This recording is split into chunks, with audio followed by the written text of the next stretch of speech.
Bonjour à tous et bienvenue sur Mosaïque Cristal. Voici les titres du JT.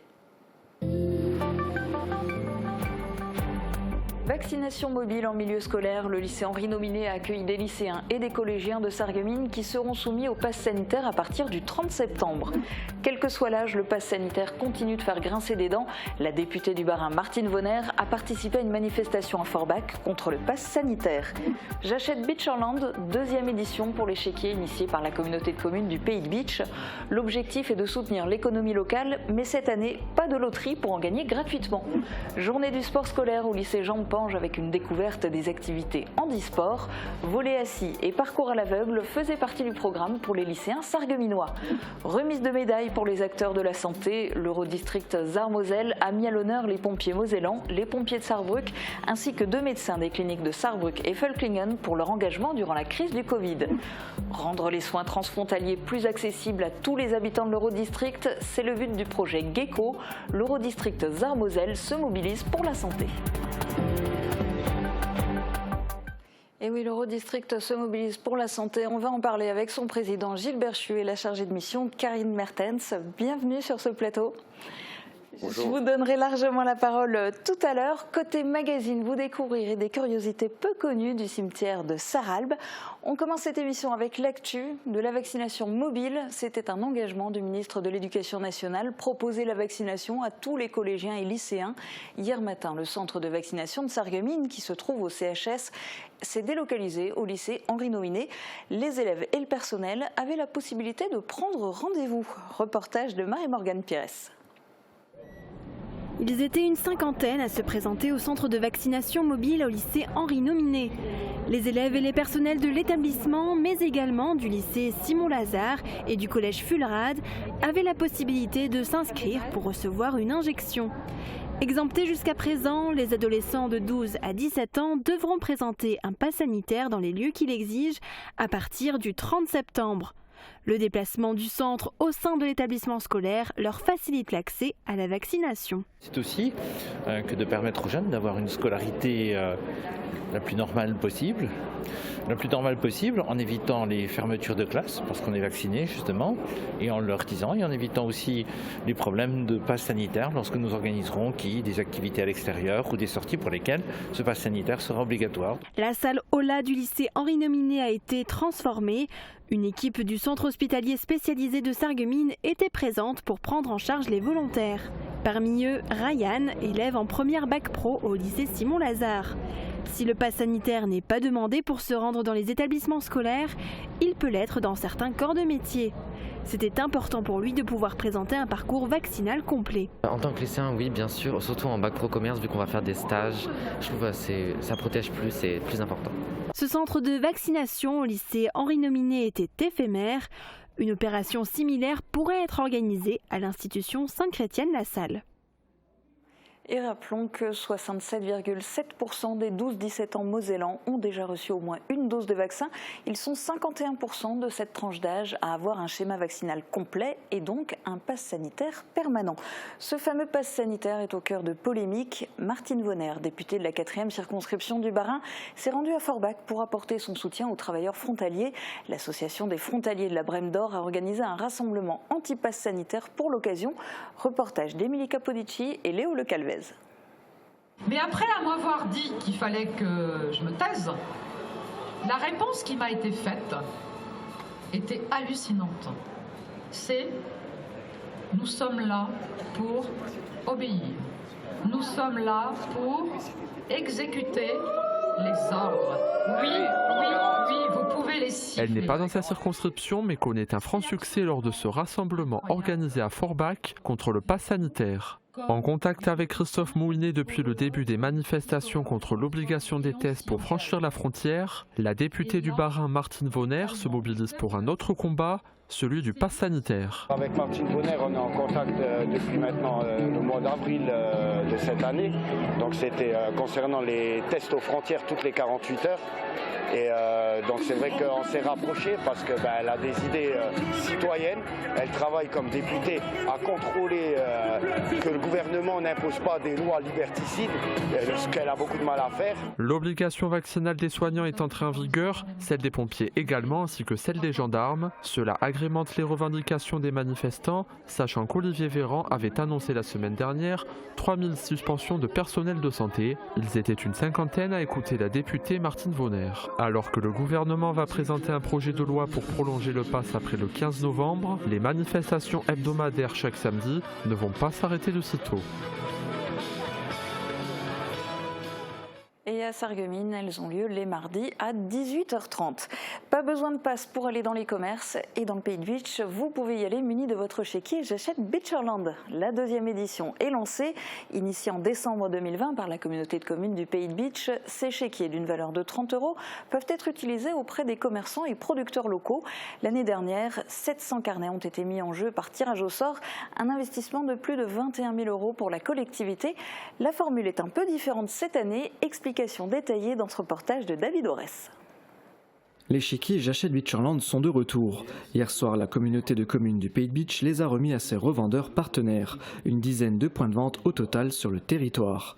Lancés en décembre 2020, ces chéquiers d'une valeur de 30 € avaient pour objectif de soutenir la consommation locale après la crise sanitaire. C'est une opération qui a eu un écho très favorable, à la fois au niveau des partenaires, puis à la fois au niveau des consommateurs, puisque sur 36 000 € injectés au travers de ces chéquiers, 33 000 ont été encaissés. Les chéquiers ont d'abord été mis en jeu via une loterie. 700 carnets à gagner, soit 21 000 € financés par la collectivité. Dans un second temps, 15 000 € de chèques ont été vendus, une opération appréciée par les entreprises adhérentes. C'est un succès garanti et c'est vrai que là ça permet d'engager tous ceux qui sont dans le Beacherland de travailler avec. Quand on m'a proposé de passer point de vente ou relais si on veut, forcément j'ai sauté sur l'occasion parce que c'est vrai que c'est important et puis ça permet de créer une monnaie entre guillemets locale qui peut rendre la chose ludique, attractive et puis ça peut que être bien et positif pour le territoire, c'est bien. Au lancement, les chéquiers pouvaient être utilisés auprès d'une centaine d'artisans, commerçants et producteurs du Pays du Bitche. Aujourd'hui, il y en a près de 250. Pour le moment, les supermarchés n'en font pas partie. Pas de loterie cette année, il faut acheter les chéquiers auprès des revendeurs partenaires et s'acquitter de leur valeur, 30 €. Aujourd'hui, s'engager dans cette consommation locale, c'est de s'engager l'économie locale, c'est de s'engager vers celles et ceux qui consomment local. Donc je crois que c'est une famille aujourd'hui qui se crée. Pas de budget alloué à ce projet, la collectivité a uniquement investi dans la communication et le démarchage de ses partenaires. Les chèques sont valables 12 mois après leur achat. L'opération J'achète Beacherland est appelée à s'inscrire dans la durée. Actu côté sport, hier avait lieu la journée nationale du sport scolaire. Plusieurs établissements ont proposé diverses activités. Au lycée Jean de Pange à Sarreguemines, il y avait du challenge, mais aussi une découverte d'activités handisport. Reportage de Marie-Morgane Pires. Du volley assis. Ce n'est pas la position habituelle des lycéens lorsqu'ils apprennent ce sport en cours de PS.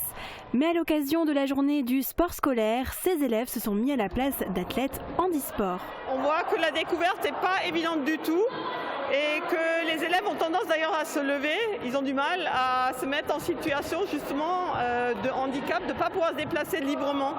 Donc ça montre bien la difficulté, ça les sensibilise un peu à la situation de handicap des personnes de manière générale. Ça doit vraiment demander une capacité physique et un ressenti, un toucher hors du commun et que ça doit vraiment être difficile dans la vie de tous les jours. Dans la cour, on retrouve Isabelle Clément qui a installé des ateliers pour que les élèves se glissent dans la peau de personnes malvoyantes. Les yeux fermés et guidés uniquement par la voix d'un camarade, ils doivent suivre un parcours. Leur perception de l'espace est chamboulée. Saute. Voilà, attends, tout droit. Tu vas un peu plus vers ta gauche, Yann. Nous ici, on essaye de faire des activités physiques à tout le monde. On essaye de lutter contre les dispenses, contre les inaptitudes et on fait faire du sport à tout le monde parce qu'on estime que c'est possible. Et donc on essaie de le prouver et puis de faire vivre des expériences nouvelles à nos élèves. Dans le gymnase, c'est un tout autre challenge qui se déroule. Sur les rameurs, les lycéens ont une semaine pour parcourir 196 km. Tous les élèves sont invités à participer à la réussite de cet objectif sur leur temps libre. Et on dit souvent le sport c'est la santé, eh bien on va parler de santé avec les invités du jour.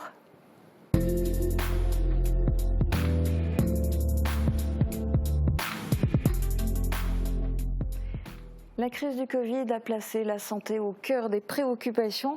D'une certaine manière, je dirais que cette crise, elle a au moins eu un aspect positif, c'est que ça a permis des coopérations transfrontalières malgré les contraintes nationales. Gilles Berchu, je suppose que tout ce qui s'est passé, cet élan de soins, de prise en charge de patients, sans tenir compte autant qu'avant de la frontière, ça a dû vous marquer. Oui, certainement. Bon, en tant que maire, en tant que président d'Eurodistrict, bien sûr, j'étais confronté aux difficultés qu'ont rencontrées nos concitoyens transfrontaliers, surtout mosellans, mais sarrois aussi. Et c'est vrai que pendant cette période, on a été obligé de prendre des décisions rapides, d'être innovants. Et ce qu'on aurait parfois mis peut-être 1 an ou 2 à faire, on a dû le faire parfois en quelques semaines, voire en quelques jours. Et on a pu le voir tout particulièrement lors de la première vague. Les services de santé français et allemands ont su coopérer. Au niveau de l'Eurodistrict, vous avez d'ailleurs tenu à honorer certains de ces acteurs par une remise de médailles. Elle s'est déroulée hier et ça s'est passé devant la caméra de Thomas Drouin. Aux acteurs de la santé, l'Eurodistrict Sarre-Moselle reconnaissant. Ils sont 4 à avoir été récompensés d'une médaille pour l'engagement de leurs services respectifs dans la lutte contre l'épidémie de Covid-19. Ont ainsi été mis en avant les pompiers mosellans, les pompiers de Sarrebruck, ainsi que les docteurs Braun et Watremé des cliniques de Sarrebruck et Volkingen. Une distinction symbolique, mais nécessaire pour les élus français et allemands de l'Eurodistrict, car le travail effectué par les services de santé de part et d'autre de la frontière a dépassé la simple coopération. Je pense que la chose la plus importante que nous avons vécue est que la vie humaine est plus importante que certains mots écrits et qu'il est important d'agir dans la crise et de ne pas attendre que quelque chose se passe. Pour les récipiendaires aussi, cette cérémonie apporte beaucoup. Cette médaille, ça me motive de travailler encore plus pour le projet transfrontalier. C'est important. On a un bassin de vie qui est commun et j'espère qu'on travaillera encore beaucoup plus ensemble prochainement. Qu'on va enlever cette frontière qui, au niveau du système de santé, existe toujours. Et justement, cette thématique était au cœur des discussions qui ont suivi dans le cadre de la journée de la santé de l'Eurodistrict Sarre-Moselle. Alors on va en parler dans un instant de cette journée de la santé, mais je voudrais d'abord vous faire écouter le témoignage de l'un de ces médaillés. Les hôpitaux sarrois n'ont pas été débordés lors de la première vague du Covid, mais en fait les médecins allemands ont été les premiers témoins du désarroi de leurs confrères français. De cette première vague vraiment très intense, atroce, brutale, j'ai jamais vu ça avant de ma vie. Je connais aussi des médecins qui travaillent dans les hôpitaux à Mulhouse, en Alsace. Et l'Alsace et la Moselle, notamment la Moselle-Est, étaient très très touchées. Et il y avait vraiment plus de lits de réanimation, plus de possibilités de ventiler des patients qui en ont besoin. Et sinon, ils meurent. Et effectivement, il y a eu beaucoup de victimes, beaucoup de morts, de trop. Et ça m'a très touché. Une telle vague, les hôpitaux que je connais en Allemagne, ils n'ont pas vu ça. En Allemagne, on était, si vous voulez, un peu chanceux. La vague, elle est arrivée après, chez nous. Il y avait le confinement qui marchait déjà. Du coup, il y avait moins de patients. Et on n'était jamais à ce point comme les hôpitaux français qu'on n'a plus pu soigner les patients qu'il faut. Et le triage qui a été fait par les urgentistes, par les médecins réanimateurs en France, en fait, en pratique, c'était quelque chose de très cruel, de très violent, que je n'avais pas vu avant dans ma vie de médecin. Un ressenti poignant du côté des soignants. Est-ce que du côté des politiques, finalement, la crise du Covid, est-ce qu'elle a permis une prise de conscience? Est-ce que, par exemple, la journée de la santé qui s'est déroulée hier, est-ce qu'elle aurait eu lieu s'il n'y avait pas eu la crise du Covid? On avait déjà le projet GECO, Gesundheitskooperation, était déjà sur les rails avant la pandémie. Mais c'est vrai qu'il a pris une autre tournure et les soins d'urgence et la gestion de la crise, des crises sanitaires et la pandémie s'est invité dans la démarche, dans le travail du projet GECO et il faudra en tenir compte à l'avenir. Il n'y a pas que la coopération médicale, cardiologique, etc., des polytraumatisés, mais il faut aussi que l'Eurodistrict et la Sarre et la Moselle s'engagent aussi à préparer des plans de crise et à faire face à des pandémies telles qu'on a vécues. Alors on va le détailler. Cette journée de la santé à Zarmoselle, elle a eu lieu donc hier au centre de communication INEOS à l'Europole d'Ambar. Un événement où les élus locaux de l'Eurodistrict Zarmoselle pouvaient faire remonter les besoins du territoire en matière de santé. Et puis vous l'avez dit, Gecko, eh bien c'était aussi l'occasion de présenter ce fameux projet Gecko, un dispositif pour améliorer la coopération franco-allemande. On va d'abord regarder le reportage réalisé par Thibaut Desmerlet. Rendre les soins transfrontaliers plus accessibles aux citoyens de Moselle et du Land de Sarre, voilà tout l'enjeu du projet Gecko. Il a été présenté aux élus locaux de l'Eurodistrict Sarre-Moselle et aux différents acteurs de la santé du territoire réunis pour cette journée de la santé. L'objectif est d'améliorer la coopération sanitaire existante. Par exemple, les coopérations en cardiologie entre les hôpitaux de Forbach et de Völklingen. Ça va être créer de nouvelles coopérations. Par exemple, là, nous sommes en train de commencer à travailler sur des coopérations en médecine nucléaire, donc tout ce qui est le diagnostic. Le défi sera aussi de se faire discuter deux systèmes de santé différents, une problématique administrative qui pourrait être réglée à travers le web. On facilite les liens entre les hôpitaux de part et d'autre de la frontière, mais aussi les caisses d'assurance maladie, en mettant en test en ce moment même une plateforme de dématérialisation des échanges entre ces différentes institutions. C'est un projet soutenu par l'Union européenne. Les deux secrétaires généraux du comité franco-allemand de coopération transfrontalière, Catherine Greber et Vincent Muller, ont la charge de recenser et faire remonter à Paris et à Berlin les problèmes juridiques et administratifs. Présents également sur les lieux, les différents responsables des ministères et les responsables de l'ARS Grand Est. Les élus locaux des deux côtés de la frontière ont donc partagé leurs besoins en matière de santé. Karine Mertens, et vous, dans tout ça, quel est votre rôle au sein de ce fameux projet Gecko ?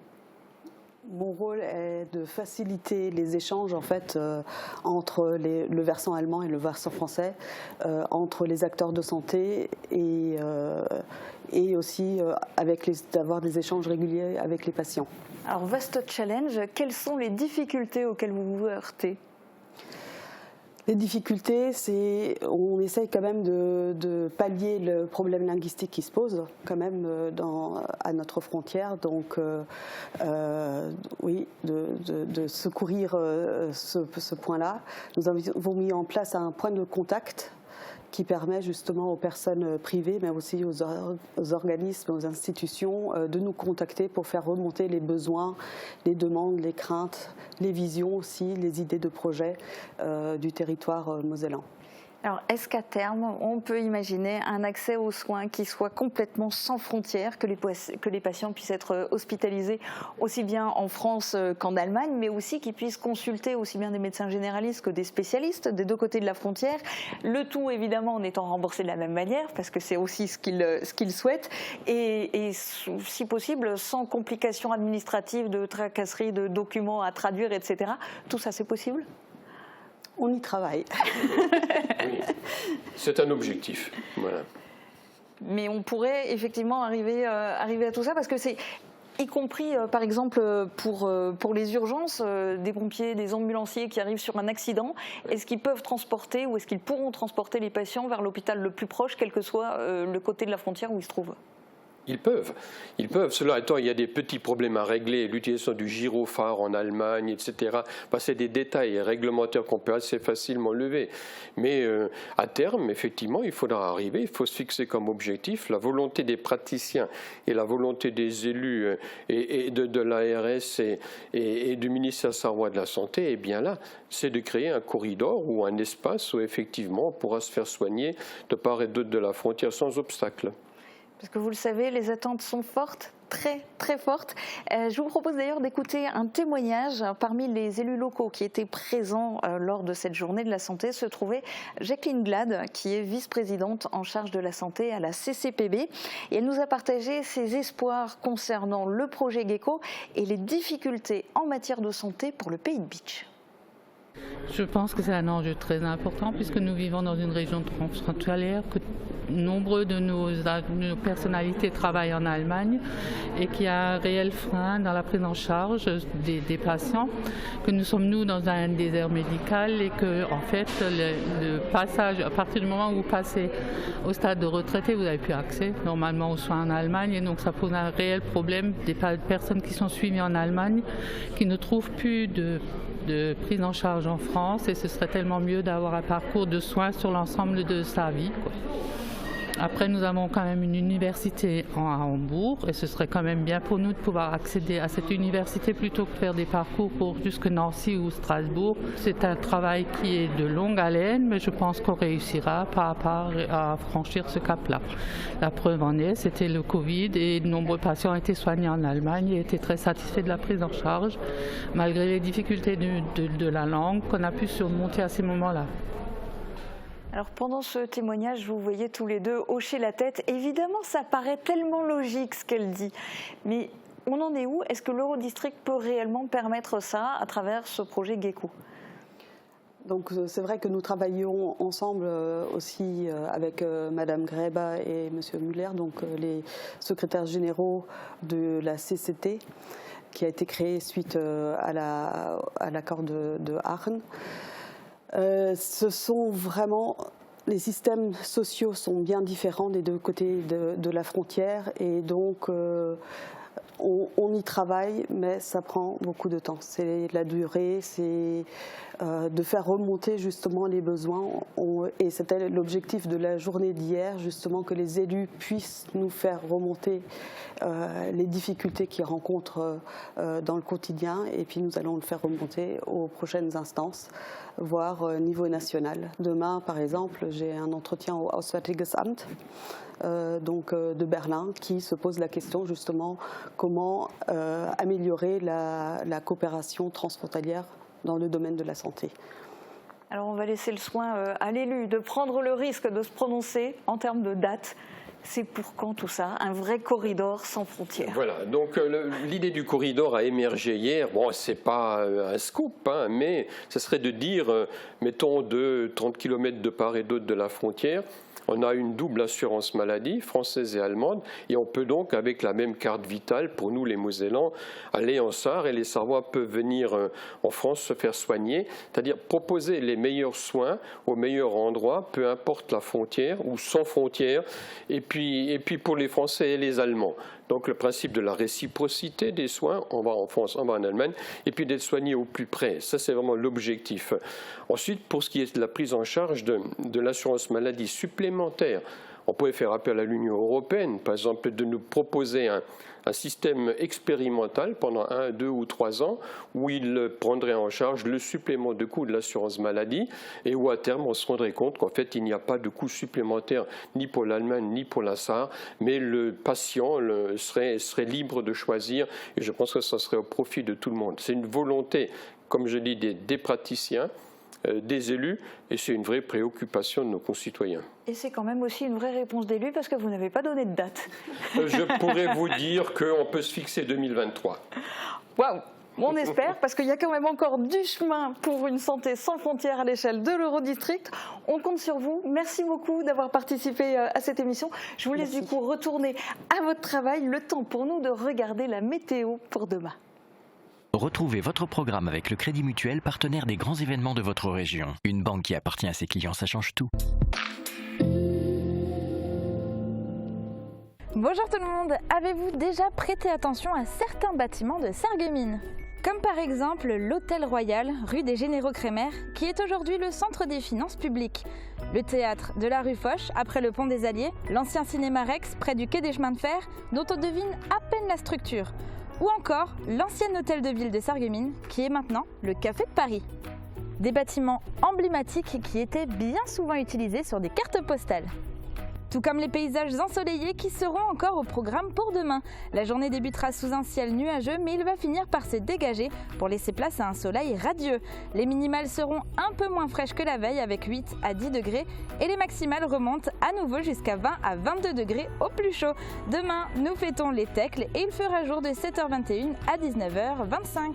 Et si vous connaissez d'autres bâtiments comme ceux-là qui ont su traverser les époques, n'hésitez pas à me les partager dans les commentaires. Passez tous encore une très belle journée et à demain. C'était votre programme avec le Crédit Mutuel, partenaire des grands événements de votre région. Une banque qui appartient à ses clients, ça change tout. Ordinateur, imprimante, réseau, IP Connexion vous dépanne où que vous soyez. IP Connexion, c'est aussi de la téléphonie IP, de la vidéosurveillance et de la domotique. C'est le mois anniversaire chez Cuisine Schmidt Sarreguemines. Jusqu'au 30 septembre, des cadeaux comme si l'on pleuvait. Pour l'achat d'une cuisine équipée, les tiroirs à l'anglaise vous sont offerts. Mais ce n'est pas tout, bénéficiez de super prix sur l'électroménager. Et encore plus fou, nous vous offrons jusqu'à 1 000 € sur votre projet. Et en ce moment, découvrez notre grand jeu concours sur notre page Facebook. Rendez-vous vite en magasin. À partir du 1er novembre, nouvelle réglementation pneus hiver. Faites confiance à Speedy. Pour vos pneus, faites confiance à Speedy, 34 rue Maréchal Foch à Sarreguemines. Les appareils auditifs ne sont pas très discrets, pas esthétiques. Par le passé, c'était vrai. Avant, on avait des systèmes comme celui-ci. Maintenant, on a l'intra-auriculaire qui va se nicher totalement dans le conduit auditif et le micro-contour. Je vais vous le mettre pour le prouver. Hop. Voilà. On ne peut pas dire que c'est pas discret.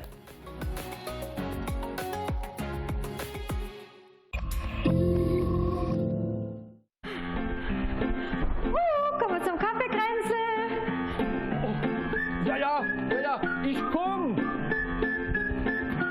Oh je, wie viel Uhr haben wir denn schon? Bertrand, aber zum letzten Mal, hein? Hoffentlich hat es keinen Käsekuchen diesmal.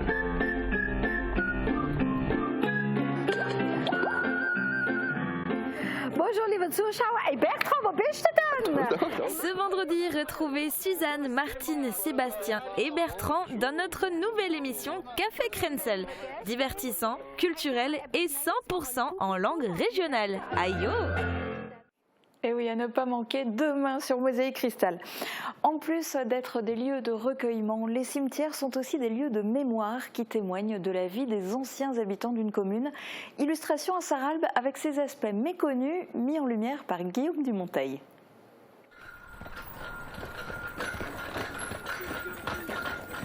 À Sarralbe, au cimetière de la Montagne d'Albe, repose un héros de guerre, Martin Herlé, un enfant de la commune, fils de berger, qui a gravi peu à peu les échelons au sein de l'armée impériale, au point de devenir un capitaine d'artillerie du Premier Empire, qui a participé à de nombreuses batailles, comme on le voit gravé sur le monument. En plus de ces inscriptions, un détail de la sépulture interpelle, la présence d'un animal familier. Ce lézard rappelle en fait un épisode qui a été intervenu au cours de la guerre, où sa patrouille aurait pu tomber sous le feu d'une patrouille ennemie, et d'après la légende, ce lézard l'aurait réveillé, ce qui a permis de sauver sa patrouille. Cette tombe n'est pas l'unique élément du cimetière digne d'intérêt. On découvre aussi des calvaires, une grotte, un cadran solaire, mais aussi un édifice religieux. La chapelle de la montagne, comme on l'appelle, était l'église paroissiale de Sarralbe. C'est peut-être l'un des monuments les plus anciens de Sarralbe. Ses origines remontent au Xe siècle. Mais déjà à l'époque romaine, on dit que c'était un lieu de sépulture. Pendant des siècles, cette chapelle a abondamment servi. Derrière l'autel en bois, elle dispose d'un autel en pierre qui date de 1417. Elle a été l'église paroissiale de Sarralbe jusqu'en 1778, jusqu'à ce qu'on en construise une à l'intérieur des murs des fortifications de la ville. Les anecdotes sont nombreuses à propos de cette chapelle. Elle a abrité de nombreux ermites jusqu'au XVIIIe siècle. Les seigneurs de Sarralbe du XVe et XVIe siècle sont enterrés dans cette chapelle, la famille des Bayard de Beaupart. C'était un lieu d'ermitage reconnu et vénéré, et les gens venaient de très loin en procession des villages autour pour se recueillir dans cette chapelle. Remarquable témoin du passé, cet édifice a eu une existence tourmentée. La chapelle a été détruite pendant la guerre de 30 ans, reconstruite, vendue comme bien national. La population l'avait sauvée pendant la révolution de la destruction et la commune l'a reprise par la suite. La chapelle était dédiée au départ à Saint-Martin, qui est le patron de Sarralbe, et par la suite elle a été dédiée à la Sainte Trinité. Un office par an se déroule encore dans cette chapelle. Il a lieu le dimanche de la Trinité. 2 visites de l'édifice sont également proposées chaque année par l'Association des Amis du Pays d'Albe, le samedi précédant le dimanche de la Trinité et le 15 août. Et c'est déjà la fin de cette émission. Très bonne journée à tous, à demain.